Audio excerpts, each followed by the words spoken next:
Welcome back there, Islanders. This is Sweet Tea over here with Bombo. We're going to give you an instant reaction to week 2 of the fantasy football season. Listen, Bombo, this was a crazy, crazy week. There was all kinds of stuff popping. Guys were popping that we didn't even expect, guys that weren't even on our radar. Shit happened to a lot of guys. Guys are now getting evaluated because of injuries.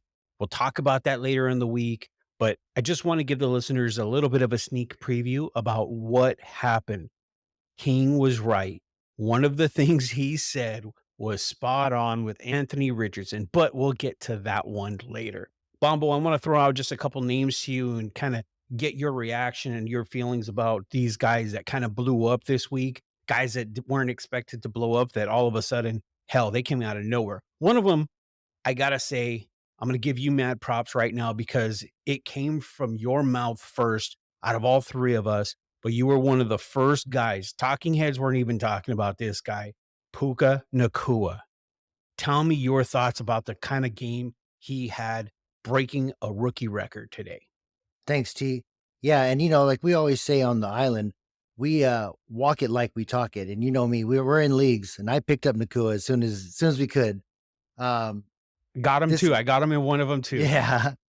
So 20 targets, 15 catches. I mean, this guy's putting up wide receiver one numbers with zero touchdowns so far on the year. We've said it on the show before.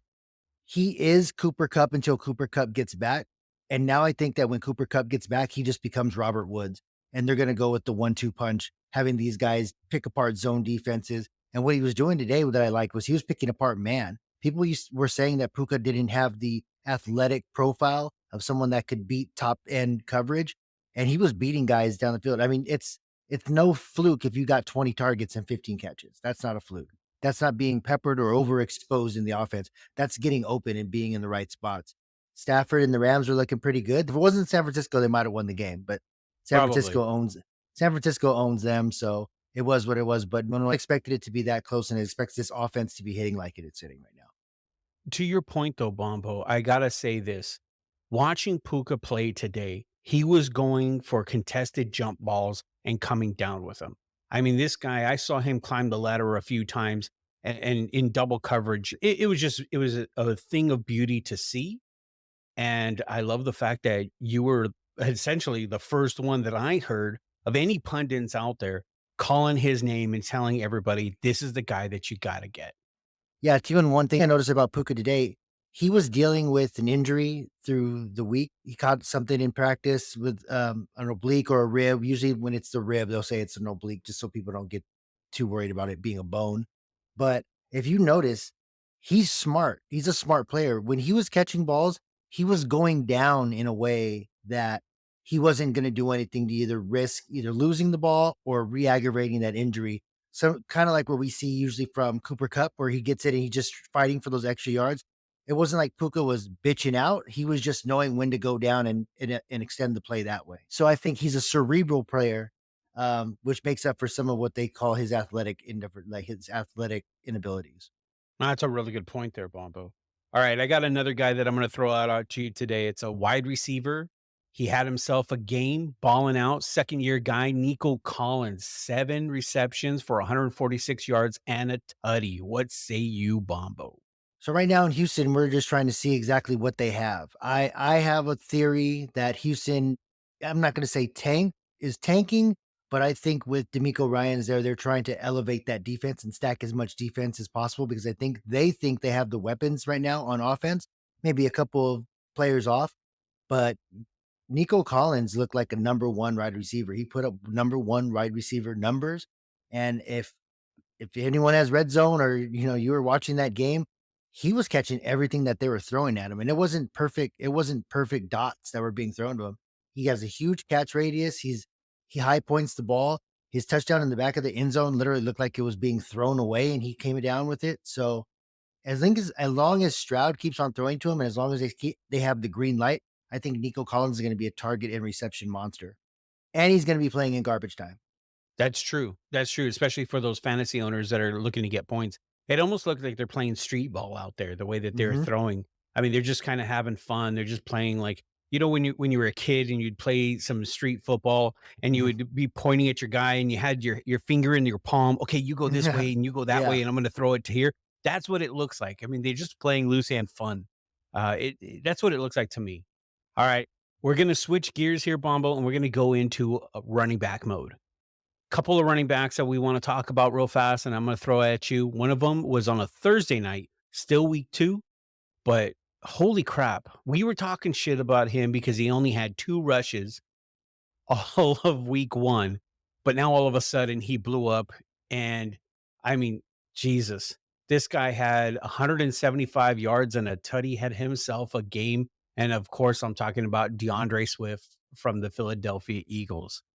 What do you think about that performance there, Bombo? Yeah, week 1 gave us the big okey doke. We were told that Kenneth Gainwell was the man in the Philly backfield, and that may have been true, but then he caught that injury, and he couldn't go on a short turnaround for this Thursday night game. Next man up was Swift, and it's gonna be real hard to at least not envision this being a 50-50 split backfield. If anything, probably leaning more 60-40 to Swift, just how swift he looked. He had faster feet. He was hitting the hole hard. He pretty much was keeping them in that game by pacing the Eagles offense. And of course, when you're dealing with the Eagles, you're going to have a couple of touchdowns vultured by Jalen Hurts. He's just that dynamic of a runner. In that game, I wouldn't have been surprised if DeAndre Swift ended with 3 touchdowns and like 40 fantasy points. So I think Philly has themselves a recipe for success if they can get the ground game going with Swift. I think he's the most talented guy in that backfield. You, me, and King have always believed he's the most talented guy in that backfield. I don't think Kenneth Gainwell is going anywhere, but it's good to know that when one of those guys goes down, they have a DeAndre Swift that can pick up the slack. No, excellent point there, Bombo. Actually, you know what? You know, the crazy thing for me is when I'm looking at Swift this week compared to week 1, it almost feels like week 1, whatever happened, he was just looking for retribution.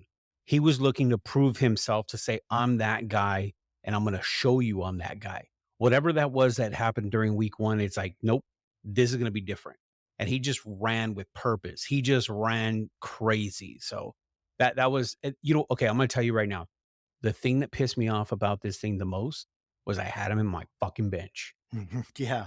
Fucking Everyone, bench. Are you kidding me? everyone, Are no you one kidding me? Nobody wanted to roll the dice after that week 1 thing, and that's what I'm talking about, where, "Hey, I know that these coaches don't care about our fantasy teams, but give us a bone here, like, give us something. Don't make me think that this guy's in the doghouse." And then 3 days later, you give the guy 30 carries and On 25 a touches short week. on a short week, but, hey, Ah, we've preached it on the island before, talent's gonna win out when it comes down to something like that. true, true. All right, Bumbo, I'm gonna go ahead and throw the last guy out at you, sticking with the running back theme. Tonight's game, Raheem Mostert, he really didn't do that much. He only had 121 yards and 2 tutties. I mean, this guy had himself a hell of a game. Miami looked good. That offense, I should say, looked good. Their D is sus, just like you and I were kind of talking about before we recorded. But Mostert looked good, man. Mostert looked really strong running that ball today, and had himself a game. What do you think? Yeah, we knew that going into it that Belichick was gonna try to do all he could to eliminate the, like, instant offense that you get with Tyreek Hill and Jalen Waddle. You can just throw it up there, you know they're there, they're gonna get it even if they're covered, and they're probably not because those guys get open, like, a ton. So, you knew Belichick was probably gonna let them have to lean on the run, and they succeeded. They actually had, Salvon Ahmed getting a lot of run earlier in the game, and he got pulled. I think it was a shoulder injury or something like that. The rookie Devin he had a little bit of run, and then Mostert just got his footing, and you could see the look on the sideline from the coach when Mostert was breaking off big runs. He knew he was going to keep on riding him. He knew that was the horse for the game, and when the passing wasn't working out, they leaned on the run and it was successful. I think Belichick was willing to die on that hill.